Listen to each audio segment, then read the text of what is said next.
गरुड झेप कुणाच्या जीवावर मारता येत नाही. गरुड झेप स्वतःच्या जीवावर मारलेली झेप, त्याला गरुड झेप म्हणतात. यानं त्यानं नाही, त्याला गरुड झेप नाही म्हणत. शून्य होता तो, शून्यातनं विश्व उभारलं म्हणून गरुड झेप. आई सोडून देते, जा तुझा तू लढ, तुझा तू भेड, तुझा तू संकटांना वादळांना सामोरं जा. जा, सर्वायवल ऑफ द फिटेस्ट सृष्टीचा नियम आहे. जो फिट आहे तो टिकेल, आणि जो फिट नाही त्याला जगायचाही अधिकार नाही, अजिबात नाही. आमची पोरं फिट बनवायची असतील ना, वादळ वाऱ्याशी झुंजायला शिकू द्या त्यांना, संकटांच्या लाटाशी खेळू द्या त्यांना, पडू द्या, ढासळू द्या, रक्त येऊ द्या, होऊ द्या वेदना. त्यातून त्याला दुःख कळेल आणि दुःख नको म्हणून सुख मिळवायच्या पाठीशी तो धावेल. कायम लक्षात घ्या, नापास व्हायची भीती असते म्हणून पास होण्यात आनंद वाटतो. नापास हा शब्दच नसता तर पास या शब्दालाही अर्थ नाही. अपयश अडचणीचं आहे म्हणून प्रत्येकाला यश हवं असतं. आमच्या पोरांना अपयश सुद्धा एकदा भोगू द्या, त्याशिवाय त्याला यशाची किंमत कळायची नाही. हे आलं पाहिजे, हे अनुभव, हे टक्के टोन पे त्यानं बघितले पाहिजेत, सांगितले पाहिजेत. त्याला सांगा, आम्ही जगतोय ते आमचं आयुष्य आहे, आमच्या आयुष्यात तुला घडवणं हे आमचं कर्तव्य आहे. पण स्वतःचं आयुष्य स्वतः घडवणं हे तुझं कर्तव्य आहे. आम्ही तुला सांगू शकतो, पण तुझ्या वतीनं आम्ही अभ्यास नाही करू शकत, तो त्यालाच करायचा आहे. आमचा मुला दिवस रात्र खोलीत कोंडून घेतो, काय अभ्यास चाललाय, कसला चाललाय, काय करतोय. तुम्हाला खूप वाटतं. मी असे पालक बघितलेत, गुंजाळ साहेब 12वीची परीक्षा आली पोराची की बाप 2-2 महिने रजा काढतो. आई त्याला घेऊन परीक्षा हॉलकडे जाते. इतकं बघितलंय आम्ही. काळजी कुणाला? पालकांना. ही तुम्हाला जेवढी काळजी वाटते ना, त्याच्या अर्धी काळजी जरी मुलाला वाटली तरी तो हवं तो घडेल. ही काळजी त्याला वाटू द्या. जोपर्यंत त्याला वाटत नाही तोपर्यंत तो घडणार नाही, हे पहिलं लक्षात ठेवा. एक 4थीतला मुलगा होता. शाळेत भाषण स्पर्धा होत्या. वर्गात सगळ्यांच्या समोर भाषणाला उभा राहिला, बोलायला सुरुवात केली आणि सगळा वर्ग खो खो खो खो खी खी खी खी खी हसायला लागला, त्याची खिल्ली उडवायला लागला. भाषण करणारा पोरगा तोतरा होता, चोचरा बोलत होता.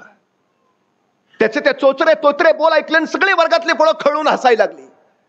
त्या पोराला प्रचंड मोठा अपमान वाटला, गलबलून आला, डोळ्यातनं खळदिशी पाणी ओघळलं आणि अश्रू पुसत तो वर्गातनं बाहेर पडला. विलक्षण अपमान झाला होता. आता या अपमानानंतर त्याने असं ठरवलं असतं की आपण तोतरे आहे, चोचरे आहे, जन्मजात व्यंग आहे आपल्यात, आपण उत्तम बोलूच शकत नाही, उगाच आपण बोलायची चूक केली. झाला ना अपमान, आता परत आयुष्यात कधीच बोलणार नाही, कधीच भाषणाला उभा राहणार नाही. हे नैसर्गिक होतं हा विचार करणं. पण या मुलानं मात्र वेगळा विचार केला. तो काय म्हणाला मुलगा माहितीये? जी मुलं आज माझ्या बोलण्यावर हसलीत तीच मुलं उद्या माझ्या बोलण्यावर टाळ्या वाजवतील. हा बदल मी घडवून आणेन. ठरवलं त्यानं. आणि दुसऱ्या दिवसापासून त्यांनी प्रयत्न सुरू केला. काय अडचण आहे? तोत्रे आहे, जन्मजात व्यंग आहे, ठीक आहे. त्यानं माहिती घेतली. दूर माळ रणावर जायचा, दोन्ही गालात आत गारगोट्या ठेवायचा आणि मोठमोठ्यानं बोलायचा सराव करायचा. गारगोट्या बोलताना गालाला घासायच्या, रक्त ओघळायचं, जिभेला टोचायचं, जिभेला फोड यायचे. 1-2 नाही, अखंड 6 महिने तोंडात गारगोट्या ठेवून मोठमोठ्याने बोलत होता. रक्ताळलेलं तोंड, पण गारगोट्या तोंडात असल्यामुळे जिभेला वळण मिळालं. आणि 6 महिन्यानंतर आस्ते आस्ते त्याचा तोतरेपणा गेला. स्पष्ट स्पष्ट उच्चार यायला लागले. वर्ष घालवली त्यांनी. 1 वर्षानंतर आता तो स्पष्ट बोलत होता. नंतर त्याने विचार केला, पल्लेदार वाक्य फेकता यायला हवीत, त्यासाठी श्वास टिकायला हवा, त्यासाठी दम टिकायला हवा, छातीचा भाता मजबूत हवा. काय करावं लागेल? माहिती घेतली आणि त्याला कुणीतरी सांगितलं, रोज डोंगरावर पळत जायचं आणि डोंगरावरनं खाली पळत उतरायचं. छाती भक्कम होते, मजबूत होते, भाता बलदंड होतो, श्वास टिकतो, दम टिकतो, पल्लेदार वाक्य फेकता येतात. वर्षभरानंतर त्यांनी पल्लेदार वाक्यांसाठी सराव चालू केला. पळत पळत जायचा, सरळ डोंगर पळत पळत चढायचा आणि डोंगरावरनं खाली उतरायचा. अखंड 6 महिने तो डोंगर चढत उतरत होता. या प्रचंड व्यायामानं छातीचा भाता मजबूत झाला, श्वास दम टिकू लागला. आता पल्लेदार वाक्य फेकता येऊ लागली. आता उच्चार स्पष्ट झाले, पल्लेदार वाक्य फेकता यायला लागली. बोलणं जमलं, पण काय बोलायचंय? ज्ञान हवं. यांनी एनसायक्लोपीडियाचे सगळे खंड आणले आणि अभ्यासाला सुरुवात केली. आता उत्तम बोलता येतंय ना, माझं बोलणं सुद्धा वैचारिक प्रभावी झालं पाहिजे. अभ्यास चालू केला. पण वय असं होतं की एका जागी बसायचाच नाही, तू फार वेळ टिकायचाच नाही. अर्धा तास वाचत बसला की त्याला वाटायचं उठावून बाहेर फिरून यावं. मग तो अर्ध्या तासानंतर उठायचा, बाहेर फिरायचा, मित्र आले असतील त्यात रमायचा, परत तासभर वेळ जायचा, परत यायचा, उगाच वेळ घालवला, परत येऊन बसायचा, परत अर्धा पाऊण तास अभ्यास झाला की परत वाटायचं जावं बाहेर. त्याच्या लक्षात आलं, असा अभ्यास नाही होणार आपला, असा अभ्यासच होणार नाही. हे सारखं बाहेर जाणं, जागेवर उठणं नाही, अभ्यास होणार नाही. विचार केला काय करता येईल. तो सरळ उठला, एका सलून मध्ये गेला आणि सलून मधल्या नाभिकाला त्यांनी सांगितलं, माझ्या डोक्यावरचे अर्धे केस काढून टाक. नाभिक म्हटलं अर्धे? हो, अर्धच टक्कल कर. नाभिकानं त्याच्या डोक्यावरचे अर्धे केस काढून टाकले. आता अर्ध्या डोक्यावर केस होते, अर्ध्या डोक्यावर टक्कल होतं. त्यांनी स्वतःचा चेहरा आरशात बघितला. स्वतःला स्वतःकडे पाहावे ना. तो घरी आला. आता बरं झालं, आता माझं बाहेर जाणं आपोआप बंद. अशा अवतारात काय आपण बाहेर जाऊ शकत नाही. आता बाहेर जाणं बंद झालं. परत अभ्यासाला बसला. आता बाहेर जायचा विषय नव्हता. तास 2 तास 3 तास अखंड अभ्यासाला बसायचा. आणि 3-3 तास बसला की मग त्याला डुलकी यायची, झोप यायची. तो म्हणला नाही, झोप येऊन चालणार नाही, डुलकी येऊन चालणार नाही. अभ्यास झाला पाहिजे, अखंड झाला पाहिजे, उदंड झाला पाहिजे, पण डुलकी यायचीच. शेवटी विचार केला, परत सलून मध्ये गेला. नाभिकाला म्हणाला, सगळे केस काढा, फक्त शेंडी ठेव, फक्त शेंडी ठेव. नाभिकानं सांगितल्यासारखं त्याच्या डोक्यावरचे सगळे केस काढले, फक्त शेंडी ठेवली. घरी आला. जिथं अभ्यासाला बसायचा तिथं भिंतीला मागं खुंटी होती. त्या खुंटीला त्याने एक रस्सी बांधली आणि रस्सीचं दुसरं टोक स्वतःच्या शेंडीला बांधून घेतलं आणि बसला अभ्यासाला. आता डुलकी आली की मान पुढं व्हायची आणि रस्सीत आणली जायची, शेंडीला ताण बसायचा, प्रचंड वेदना व्हायच्या, झोपच उडायची. आता येऊ दे झोप, आता काय नाही होत. बसला, अखंड अभ्यास करत बसला. प्रचंड ज्ञानवंत झाला, विचारवंत बनला. तो डेमोस्टेनिस जगातला पहिला वक्ता म्हणून जगप्रसिद्ध झाला. कुणी सांगितलेलं त्याला? आईनं सांगितलेलं? वडिलांनी सांगितलेलं? नाही. त्याच्या अडचणी त्यांनी सोडवल्या. मला बाहेर जावंसं वाटतंय, बंद करायचंय, अर्धे केस कापून आला, मला झोप येते, शेंडी ठेवून आला. हे तुम्ही सांगून नाही, हे त्याला वाटलं पाहिजे. हे आपल्या मुलानं स्वतः केलं पाहिजे. मग मग मग मग घडता येतं, मग घडवता येतं, हवं ते बनवता येतं. हे सगळ्यात महत्वाचं आहे. त्याला वाटू द्या, त्याला वाटू द्या काय करायचंय ते. आणि एक गोष्ट लक्षात ठेवा, बऱ्याच लोकांचा समज गैरसमज काय असेल ते, पण तुमच्याकडे एक वेळ बाकी काही नसलं तरी चालेल, तुमच्याकडे एक गुण हवा, सातत्य, चिकाटी. तुमचा भ्रम आहे ना तुम्हाला बुद्धी नाही, नसू द्या. तुमचा भ्रम आहे ना तुमच्या शारीरिक क्षमता नाही, नसू द्या. फक्त एक गुण ठेवा, सातत्य, बस, दुसरं काही नाही. वज्रासारखा कठीण दगड, पण त्याच्यावर एकच पाण्याचा थेंब पडतो आणि तो एक पाण्याचा थेंब त्या वज्रासारख्या कठीण दगडाला सुद्धा भेग पडतो. ताकद त्या थेंबाची नाही, ताकद त्याच्या सातत्याची आहे. तो सतत सतत सतत पडत राहतो. काही मुलं सांगतात, मी अभ्यास करतो पण माझ्या लक्षात राहत नाही, मी अभ्यास करतो पण माझी स्मरणशक्ती नाही. अभ्यास सतत सतत सतत सतत रंधा मार, सातत्य, सराव, हे सगळ्यात महत्वाचं आहे. असं होतच नाही वाचलंय लक्षात राहत नाही, राहणारच. एकदा वाच, नाही राहिलं, दुसऱ्यांदा वाच, नाही राहिलं, तिसऱ्यांदा वाच, नाही राहिलं, चौथ्यांदा वाच, नाही राहिलं, पाचव्यांदा वाच, 6व्यांदा लक्षात येईल, पाठ झालंय.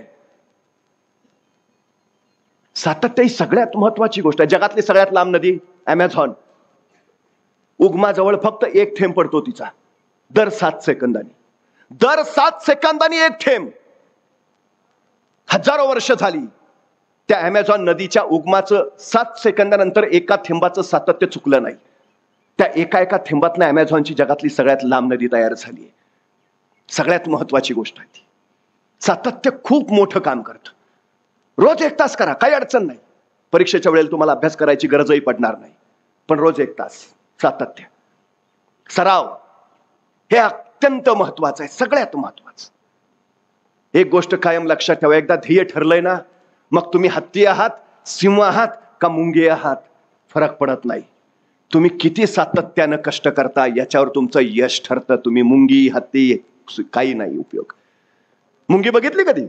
मुंगी केवढीशी, तिचं डोकं केवढंच, डोक्यातला मेंदू केवढासा, तरी पण त्या मुंगीला बरोबर कळतं कुठल्या गावातल्या कितव्या आळीतल्या, कितव्या घरातल्या, कितव्या खोलीतल्या, कितव्या कपाटावरच्या, कितव्या फळीवर किती नंबरचा साखरेचा डबा आहे.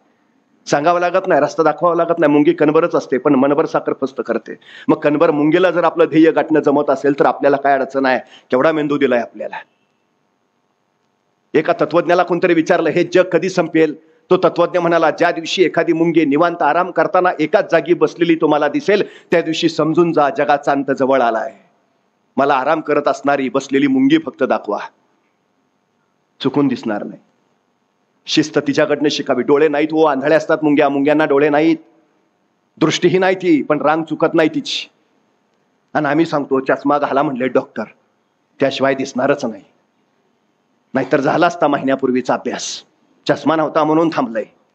काय कारण आहेत आमची?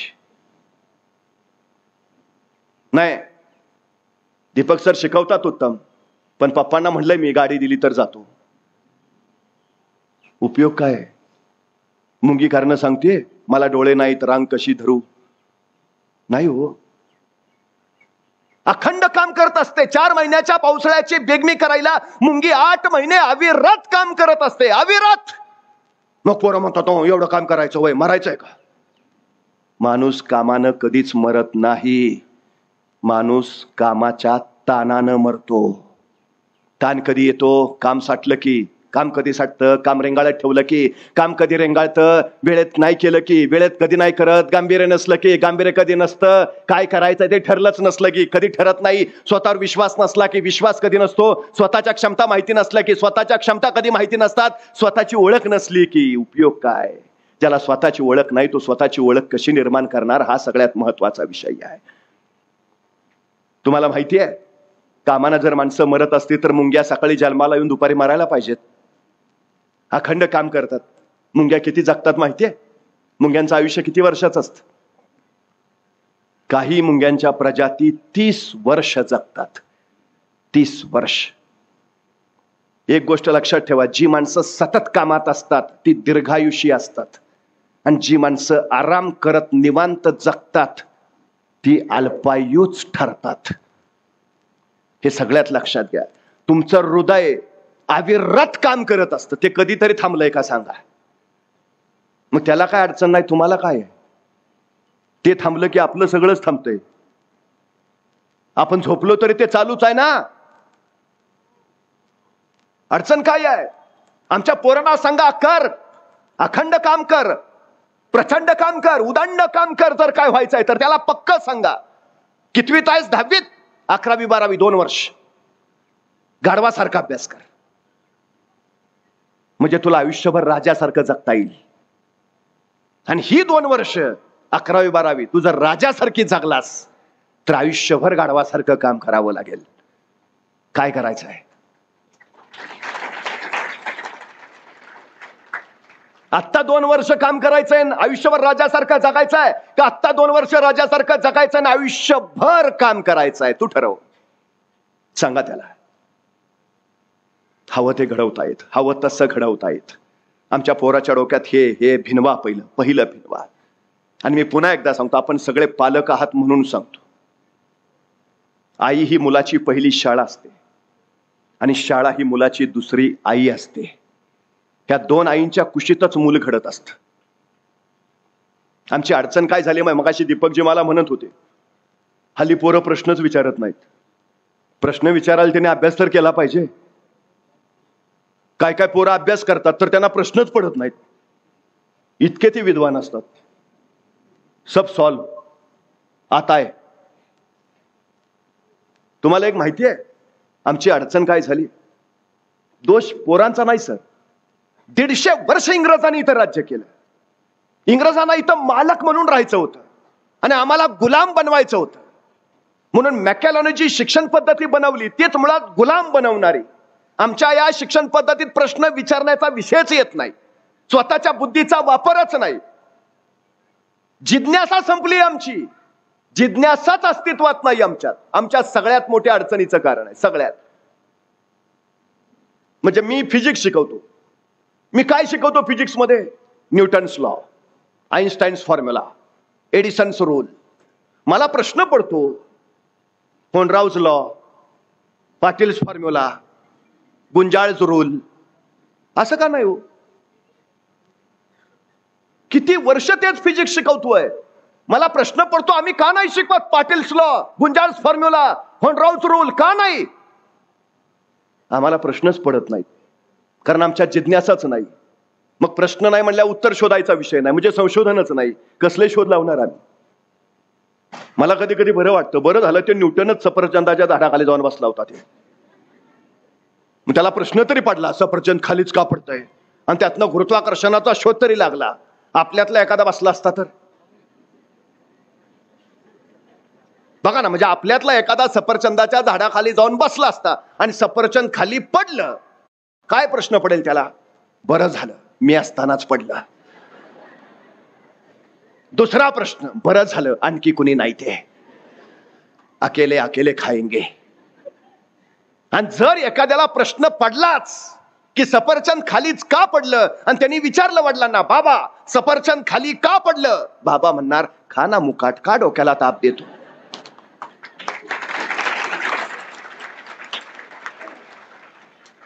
काय व्याप कमी आहेत का माग? संपला ना आमचा न्यूटन सफरचंदाच्या झाडाखालीच. संपलं हो, जिज्ञासाच संपली. आमची अडचण आहे. आमची मुलं घरात आपल्याला किती प्रश्न विचारतात. घरात प्रश्न विचारत असतील तर ती वर्गात येऊन शिक्षकांना सुद्धा विचारणार. एक पहिली गोष्ट, आम्ही त्याची जिज्ञासा जिवंत ठेवली पाहिजे. प्रश्न पडू दिले पाहिजेत त्याला. हे सगळ्यात महत्वाचं आहे. ते त्याच्या जिवंतपणाचं लक्षण आहे. एडिसन तुम्हाला माहिती आहे बहिरा होता. ऐकूच येत नव्हतं त्याला. ऐकूच येत नव्हतं त्यामुळे ग्रहण करायची शक्तीच नाही. त्यामुळे बुद्धी सुद्धा अगदी थोडी मतिमंद असल्यासारखी. पण त्या एडिसनच्या आईला वाटायचं आपल्या मुलानं शिकलं पाहिजे, आपल्या मुलानं मोठं झालं पाहिजे. आणि या एडिसनच्या आईनं एडिसनला शाळेत टाकलं. शिक, मोठा हो. एडिसन रोज शाळेत जायला लागला. त्याचे शिक्षक शिकवायचे पण त्याला ऐकूच येत नसल्यामुळे ते काय शिकवतायत, काय चाललंय विषयच नसायचा. 10-12 दिवस झाले असतील. एके दिवशी एडिसन शाळेतनं घरी आला. घरी आल्या आईनं दार उघडलं. आईनं विचारलं, कसा होता दिवस आजचा शाळेचा? एडिसन म्हणला, खूप छान. आणि एडिसननं शाळेतून दिलेलं त्याच्या बाईंचं पत्र आईकडे दिलं. आई, आमच्या टीचरनी दिलंय. छोट्या एडिसनकडनं ते पत्र त्याच्या आईनं घेतलं, फोडलं. तिनं वाचायला सुरुवात केली. एडिसनच्या शिक्षिकेनं लिहिलं होतं, तुमचा मुलगा शिकण्याच्या पात्रतेचा नाही. जगातला कुठलाच शिक्षक तुमच्या मुलाला शिकवू शकत नाही. कृपा करून त्याला उद्यापासून शाळेत पाठवू नका. आम्ही त्याला शिकवू शकत नाही. हे पत्र वाचलं आणि आईचे डोळे पाण्यानं टपटपले. एक अश्रू खाली निसटणार तोच एडिसनला विचारलं, आई काय लिहिलंय? कोसळणारा अश्रू आईनं वरच्यावर आवरला आणि हसत आई म्हणाली, अरे तुमच्या टीचरने असं लिहिलंय की तुमचा एडिसन खूप हुशार आहे. इतका हुशार आहे, इतका हुशार आहे की त्याच्या मानानं त्याच्या वर्गातली इतर मुलं अगदीच ढ आहेत. ती इतर मुलं त्याच्या बरोबरीच्या हुशारीला आल्याशिवाय आम्ही एडिसनला नवं काही शिकवू शकत नाही. त्यामुळे आम्ही आधी त्याच्या बरोबरच्या मुलांना शिकवतो, हुशार करतो आणि मग एडिसनला शिकवतो. त्यामुळे त्यांना हुशार करेपर्यंत तुमच्या एडिसनला काही शाळेत पाठवू नका. आम्ही कळवतो मग पाठवा. एडिसन म्हणला, असं लिहिलंय? मी हुशार आहे. आई म्हणली, तर माझं बाळ आहे तू हुशार. मग आता शाळेत? आता नाही जायचं शाळेत. उद्यापासून आपण घरीच शिकायचं. डोळ्यात आलेला अश्रू आईनं पुसून टाकला आणि दुसऱ्या दिवसापासून आईनं या आपल्या मतिमंद मुलाला शिकवायला सुरुवात केली. ही आई त्या मुलाला एवढंच सांगत होती, बाळा उघड्या डोळ्यांनी जग बघ. तुला अनेक प्रश्न पडतील. त्या प्रश्नांची उत्तरं शोध. तुझा अभ्यास आपोआप होईल. ती उत्तरं तुला मिळाली की आपोआप त्याचं रूपांतर ज्ञानात होईल. चार भिंतीच्या आतच ज्ञान मिळतं असं नाही बाळा. दुनियेच्या उघड्या शाळेत सुद्धा अनेक विद्यापीठं उघडी आहेत. फक्त डोळे उघडे ठेवून बघ. जिज्ञासा जागी ठेव. हा छोटा एडिसन आपल्या आईनं सांगितलेली जिज्ञासा फक्त उरात बाळगून प्रश्न विचारत राहिला. प्रत्येक गोष्टीला प्रश्न. वीज चमकली, वीज का चमकली? उजेड का पडला? आवाज का आला? त्या प्रश्नाची उत्तरं तो शोधायचा. थंडीचे दिवस होते. एकदा घराच्या बाहेर शेकोटी करून शेकत बसला होता. ज्वाळा धडाधड धडाधड पेटल्या होत्या. लाकडं जळत होती आणि अचानक काहीच आवाज आला. एडिसन, बस झाला आता, चल ये घरात. आईची हाक ऐकल्याबरोबर एडिसन तिथलीच मुठभर माती घेतली आणि त्या शेकोटीवर टाकली लाकडं विझवायला आणि पटकन पळत आत गेला. तासाभरानंतर जेवण करून सहज तो बाहेर आला तर शेकोटीतली लाकडं विझली नव्हती. एडिसनला वाटलं होतं की त्याच्यावर माती टाकल्यामुळे लाकडं आता विझली असतील, पण लाकडं विझली नव्हती. फक्त ज्वाळा बंद झाल्या होत्या, पण लाकडं फुलत होती. फुलून त्यांचे निखारे झाले होते आणि विस्तवासारखे लवलवते निखारे आजूबाजूला एक असा लालबुंद प्रकाश सोडत होते. त्या एडिसनला प्रश्न पडला, मी माती टाकली तरी लाकडं विझली नाहीत, उलट ती फुलतायत. मग फुलतायत तर ते जळत का नाहीत? ज्वाळा का नाहीत? त्याच्या लक्षात आलं की जोपर्यंत त्या लाकडांना पुष्कळ ऑक्सिजन मिळत होता तोपर्यंत लाकडं धडाधडा पेटत होती, ज्वाळा उफाळत होत्या. त्या लाकडांवर माती टाकली, त्या लाकडांना मिळणारा ऑक्सिजन बंद झाला. ऑक्सिजन अभावी लाकडं विझली नाहीत, मात्र ती फुलत राहिली, निखारे होत राहिले, प्रकाश निर्माण होत राहिला. आणि नेमकं त्यांनी हीच संकल्पना स्वतःच्या प्रयोगात वापरली. एक काचेची परीक्षा नळी घेतली, ऑक्सिजन बंद केला, हवा बंद. त्यात त्यानं विद्युत तार सोडली आणि त्या तारेतून त्यांनी विद्युत प्रवाह चालू केला. ऑक्सिजन नसलेल्या परीक्षा नळीत विद्युत प्रवाह सोडल्यामुळे ती तार हळूहळू हळूहळू लालबुंद व्हायला लागली. ती तार जळाली नाही, मात्र लालबुंद प्रकार प्रकार प्रकार होत गेली. आणि ती इतकी प्रकार झाली की त्या एवढ्याशा छोट्या परीक्षा नळीनं अख्खी ती खोलीत उजळून काढली. आणि या एडिसननं त्यातनच जगात पहिला विद्युत बल्बचा शोध लावला आणि सगळं जग उजळून काढलं. ही जिज्ञासा आहे. एडिसननं जर तो विद्युत बल्ब शोधला नसता तर आजही आम्ही कंदील आणि दिव्याखालीच बसलो असतो. बहिरा असलेला एडिसन जर शोध लावतो तर आमची पोरं तर ठणठणीत आहेत. अडचण काय आहे? असंख्य शोध एडिसननं लावले, असंख्य. 40 वर्षाचा असताना त्याची आई निर्वतली आणि आईच्या मृत्यूनंतर एडिसन आईच्या खोलीत गेला. आईची ट्रंक त्याने उघडली आणि आईचं सामान लावत असताना 40 वर्षापूर्वी त्याच्या शाळेतल्या टीचरने दिलेलं पत्र त्याला आईच्या ट्रंकेत सापडलं. थरथरत्या हाताने त्याने ते उघडलं. एडिसन वाचायला लागला. 40 वर्षापूर्वी त्याच्या शाळेतल्या टीचरने लिहिलं होतं की तुमचा मुलगा शिकण्याच्या पात्रतेचा नाही, जगातला कुठलाच शिक्षक त्याला शिकवू शकत नाही, कृपा करून त्याला शाळेत पाठवू नका. एडिसनच्या डोळ्यातनं खळखळ अश्रू ओघळायला लागले. आपल्या आईचा चेहरा त्याच्या डोळ्यासमोर उभा राहिला. मी शिकायच्या लायकीचा नव्हतो, मी मतिमंद बहिरा होतो, कुणी काही बोललेलं मला कळत नव्हतं, माझ्यात ग्रहण शक्ती नव्हती, मला जगातला कुठलाच शिक्षक शिकवू शकत नव्हता. पण आईनं हे सगळं लपवून ठेवलं आणि माझी आई मला सांगत राहिली, हुशार आहेस तू, हुशार आहेस. शाळा नावाच्या आईनं मला झिडकारलं, पण आई नावाच्या शाळेनं मला घडवलं.